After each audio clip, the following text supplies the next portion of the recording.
నమస్తే. 116 మున్సిపాలిటీలకు 7 కార్పొరేషన్లకు జరిగినటువంటి ఎన్నికల్లో ఒక పక్కన కాంగ్రెస్ పార్టీ హవా కనపడుతుంటే మరికొన్ని చోట్ల కొన్ని మున్సిపాలిటీలో హంగేర్పడతా ఉంది. అంటే ఏ పార్టీకి కూడా స్పష్టమైనటువంటి ఆధిక్యత రాలేదు. సో 20 ఉన్నటువంటి చోట కాంగ్రెస్ పార్టీకి 8 వస్తే బీఆర్ఎస్ పార్టీకి 7, అట్లా కొన్ని ప్రాంతాలలో ఏ పార్టీకి కూడా స్పష్టమైనటువంటి మెజార్టీ 20లో 11 రావాలి. కానీ అటువంటి పరిస్థితి లేదు కొన్ని మున్సిపాలిటీలలో. అటువంటి దగ్గర ఇండిపెండెంట్లకి పెద్ద స్థాయిలో మద్దతు లభిస్తూ ఉన్నది. వాళ్ళు ఇప్పుడు ఏమంటా ఉన్నారంటే గెలిచినటువంటి అభ్యర్థులు ఇండిపెండెంట్గా వేసి ఒక పక్కన బీఆర్ఎస్ పార్టీ టికెట్ని ఆశించి బీఆర్ఎస్ పార్టీ కోసం పనిచేసినటువంటి వ్యక్తులకి చిట్ట చివరి నిమిషంలో టికెట్లు దూరం అయిపోయినాయి. అదే కోణంలో కాంగ్రెస్ పార్టీ కావచ్చు, బీజేపీ పార్టీ కావచ్చు, వాళ్ళు ఏం చేసిండ్రు, స్వతంత్ర అభ్యర్థులుగా నామినేషన్ వేసిండ్రు. సో వాళ్ళకు వ్యక్తిగతమైనటువంటి ఇమేజ్ ఉండడం, వాళ్ళకి పార్టీలు కూడా అన్యాయం చేసినాయి అని చెప్పేసి ప్రజలు భావించడంతో వాళ్ళు గెలవడం జరిగింది. సో గెలిచినటువంటి అభ్యర్థులు మా వాళ్ళంటే మా వాళ్ళే అంటూ ఇప్పుడు పార్టీల యొక్క కొట్లాట కనబడతా ఉన్నది. సో ఒక అడుగు ముంగటేసి ఆసిఫాబాద్ మున్సిపాలిటీ పరిధిలో బీఆర్ఎస్ పార్టీ నుంచి గెలిచినటువంటి క్యాండిడేట్ని కాంగ్రెస్ పార్టీ అభ్యర్థి కిడ్నాప్ చేసిండు. ఆటోలో కిడ్నాప్ చేసుకుని వెళ్ళిపోయాడు. ఇప్పటికే క్యాంపు రాజకీయాలు నడుస్తున్నాయి కదా. సో క్యాంపు రాజకీయాలు ఏదైతే కొన్ని మున్సిపాలిటీలో స్పష్టమైనటువంటి మెజార్టీ రాదు, హంగు వస్తుందని చెప్పేసి కొన్ని సర్వేలు ఏవైతే చెప్పినాయో దాంట్లో భాగంగానే ఇప్పటికే క్యాంపు రాజకీయాలు నడుస్తున్నాయి.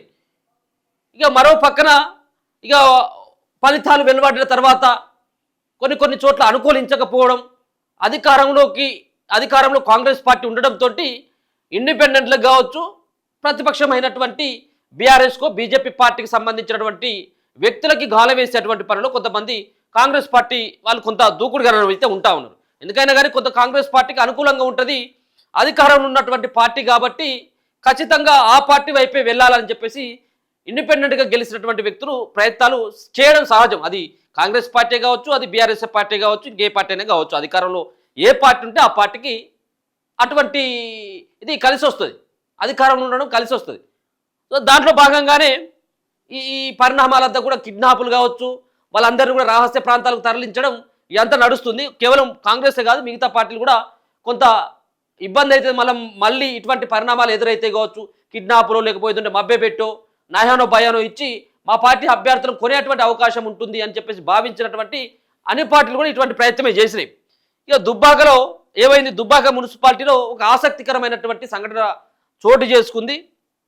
సో ఏదైతే 3వ వార్డులో దుబ్బాక మున్సిపాలిటీలో 3వ వార్డులో మరి ఇద్దరు అభ్యర్థులకి పోటీ చేసినటువంటి ఇద్దరు అభ్యర్థులకి ఒకే తీరుగా రావడం జరిగింది. ఏది ఓట్లు. మరి మళ్ళీ ఏం చేసిండ్రు, రీకౌంటింగ్ పెట్టిండ్రు, మళ్ళీ రీకౌంటింగ్ పెట్టిండ్రు, 2 సార్లు రీకౌంటింగ్ పెట్టిండ్రు. 2 సార్లు రీకౌంటింగ్ పెట్టిన కానీ లెక్క అంతా మళ్ళీ బరాబరే, ఇద్దరికి బరాబర్ రావడంతో లక్కీ డ్రా తీయడం జరిగింది. లక్కీ డ్రాలో బీఆర్ఎస్ పార్టీ అభ్యర్థి గెలిచినట్టుగా ఎన్నికల అధికారులు ప్రకటించడం జరిగింది. ఈ 2 విషయాలను కూడా ఒకసారి చూసేటువంటి ప్రయత్నం చేద్దాం. ఇదే ఆసిఫాబాద్ మున్సిపాలిటీలో జరిగినటువంటి ఇది తెలంగాణ మున్సిపల్ ఎన్నికల్లో ఊహించని ఫలితాలు వెలువడుతున్నాయి. అధికార విపక్షాలు సునాయాసంగా గెలుస్తామని ధీమా వ్యక్తం చేసిన మున్సిపాలిటీలో షాకింగ్ రిజల్ట్స్ కూడా వస్తున్నాయి. ఈ క్రమంలో ఆసిఫాబాద్ మున్సిపల్ ఎన్నికల ఫలితాలు హంగుకు దారితీసినాయి. మొత్తం 20 వార్డులకు గాను ఏ పార్టీకి స్పష్టమైన మెజార్టీ లభించలేదు. బీఆర్ఎస్కు 9 స్థానాలతో అతిపెద్ద పార్టీగా అవతరించగా కాంగ్రెస్కు 7 వార్డుల్లో విజయం సాధించిందట. 4 స్వతంత్ర అభ్యర్థులు ఇండిపెండెంట్ క్యాండిడేట్స్ అనూహ్య విజయం సాధించి ఇప్పుడు మున్సిపల్ పీఠాన్ని నిర్ణయించే కింగ్ మేకర్లుగా మారారు. బీఆర్ఎస్ ఎమ్మెల్యేకు ఎక్స్ అఫిషియో ఓటు ఉన్నప్పటికీ చైర్మన్ పీఠం దక్కించుకోవడానికి మరో సభ్యుని మద్దతు అనివార్యం కావడంతో స్వతంత్రుల కోసం ప్రధాన పార్టీల మధ్య వేట మొదలైపోయింది. ఏది అక్కడ ఉన్నటువంటి బీఆర్ఎస్ పార్టీ ఎమ్మెల్యే ఉన్నాడు కదా, అక్కడ ఆ మున్సిపాలిటీలో బీఆర్ఎస్ పార్టీ ఎమ్మెల్యే ఉన్నాడు కాబట్టి ఆయనకు కూడా ఒక ఓటు వేసేటువంటి అవకాశం ఉన్నది. దాంట్లో మొత్తం వాళ్ళకి కావాల్సినటువంటిది మొత్తం 11 కావాలి. ఈ ఎమ్మెల్యేతో కలిపినట్టయితుంటే 10 అవుతాయి, ఇంకొకటి కావాలి. సో దానికోసం అని చెప్పేసి వాళ్ళ ప్రయత్నాలు వాళ్ళే అవుతా ఉన్నాయి. స్వతంత్రం కోసం ప్రధాన పార్టీల మధ్య వేట మొదలవుతుంది. ఈ క్రమంలో 1వ వార్డులో కాంగ్రెస్ రెబల్ అభ్యర్థిగా పోటీ చేసి బీఆర్ఎస్ పై 78 ఓట్ల తేడాతో గెలిచిన వినోద్ అనే స్వతంత్ర అభ్యర్థి విషయంలో తీవ్ర ఉద్రిక్తత చోటు చేసుకుంది. ఫలితం వెలువడించిన వెంటనే కాంగ్రెస్ నాయకులు ఆయనను బలవంతంగా ఆటోలో ఎక్కించి రహస్య ప్రాంతానికి తరలించడం సంచలనంగా మారింది. ఈ ఘటన కిడ్నాప్ తలపిస్తుందన్న స్వతంత్రులను తమ వైపు తిప్పుకోవడానికి పార్టీలు అడ్డదారులు తొక్కుతున్నాయని స్థానికులు ఆరోపిస్తున్నారు. 1వ వార్డులో కాంగ్రెస్ రెబల్ అభ్యర్థిగా, ఇంతకుముందు బీఆర్ఎస్ అన్నట్టుగా ఉన్నది. సో కాంగ్రెస్ పార్టీ రెబల్ అభ్యర్థిగా, కాంగ్రెస్ పార్టీలో టికెట్ ఇవ్వకపోవడంతో ఏం చేసిండు, మళ్ళీ రెబల్ అభ్యర్థిగా ఆయన నామినేషన్ వేసిండు. అభ్యర్థిగా గెలవడంతో మళ్ళీ కాంగ్రెస్ వాళ్ళు కిడ్నాప్ చేసుకుని పోయిండు. ఈ ఆసిఫాబాద్ మున్సిపాలిటీలో హంగి నెలకొన్న క్రమంలో మున్సిపల్ పీఠాన్ని దక్కించుకునేందుకు ప్రధానమైనటువంటి పార్టీలు వ్యూహ ప్రతి వ్యూహాలు మునిగిపోయినాయి. అంతా కూడా స్వతంత్ర అభ్యర్థుల చుట్టే ఆ యొక్క పీఠం అంతా కూడా వాళ్ళు ఎవరి సైడ్ వెళ్తే ఇండిపెండెంట్లు ఇక వాళ్ళే, ఏ పార్టీ సైడ్ వెళ్తే వాళ్ళే ఆ పీఠాన్ని దక్కించుకున్నటువంటి అవకాశం ఉంటుంది, ఏది చైర్మన్ పీఠాన్ని.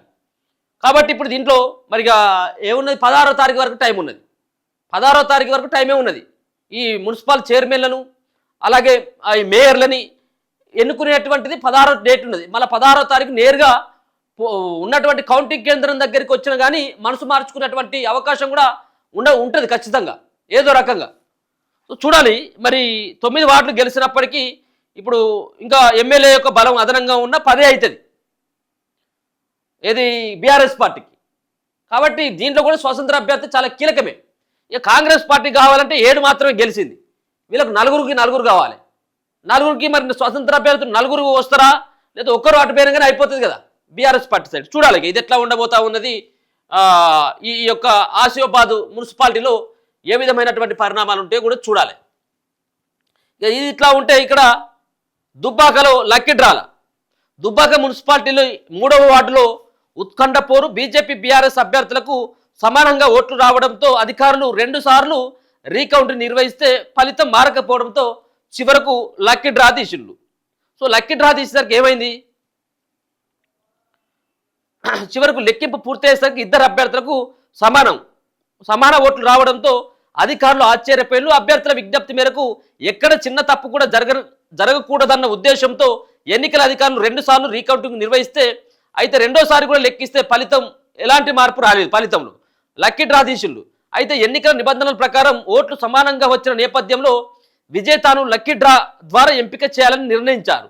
అనంతరం అధికారులు చిన్న స్లిప్పులపై 2 అభ్యర్థుల పేర్లు రాసి ఓ బాక్సులో వేసి డ్రా తీయగా బీఆర్ఎస్ అభ్యర్థి పేరు రావడంతో అధికారులు ఆ అభ్యర్థిని విజేతగా ప్రకటించారు. సో ఇది చాలా అది కదా. ఇప్పుడు మొత్తానికైతే ఆయన ఓట్ల ద్వారా కాదు లక్కీ డ్రా ద్వారా ఇప్పుడు ఎన్నికైనట్టుగా మనం గుర్తించాలి ఆయన, అంతే కదా. ఇక సో మొత్తానికి సమానంగా రావడంతో అక్కడ సో ఇట్లాంటి విచిత్రమైనటువంటి పరిస్థితులు జరుగుతాయి కామన్గా. ఇంకా ఇప్పుడు సాయంత్రం వరకు ఇంకా పెద్ద డ్రామాలు మనం చూడాలి. ఇప్పుడు కట్టర్ కాంగ్రెస్ పార్టీ వాదులైనా బీఆర్ఎస్లో పోయినా కానీ ఆశ్చర్యపోయిన అవసరం లేదు.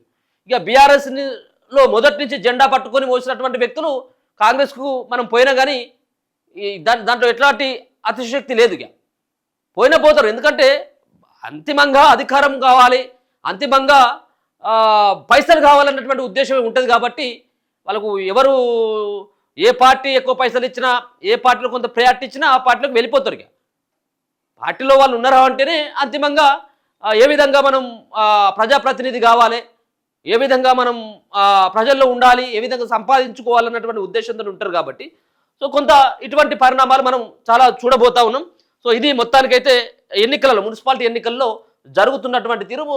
ఇప్పుడు జరిగినటువంటి ఈ ఎన్నికల్లో ఇప్పటికే 116 మున్సిపాలిటీల్లో ఇప్పటివరకే దరిదాపుగా 70 స్థానాలని అధికార కాంగ్రెస్ పార్టీ కైవసం చేసుకున్నట్టుగా స్పష్టంగా అర్థమవుతా ఉన్నది. కేవలం 25 ఈ 30 మధ్యలోనే మరి బీఆర్ఎస్ పార్టీ సంబంధించిన అభ్యర్థులు కొంత లీడ్లో ఉన్నట్టుగా కనబడతా ఉంది. బీజేపీ పార్టీ 1-2 చోట్ల మాత్రమే దరిదాపుగా 1 చోటే కనబడతా ఉన్నది. ఎంఐఎం కూడా 1 చోట్ల లీడ్లో అయితే కొనసాగుతుంది. చూడాలి మరి మొత్తం అయిపోయేంత వరకు ఇంకో గంట సేపట్లో పూర్తిగా ఆ మున్సిపాలిటీ వివరాలు వస్తాయి. దాని తర్వాత 7 కార్పొరేషన్లో జరిగినటువంటి ఫలితాలు సాయంత్రం 6 గంటల వరకు తెలిసేటువంటి అవకాశం అయితే కనబడతా ఉంది. చూస్తూనే ఉండండి మన తొలి వెలుగు.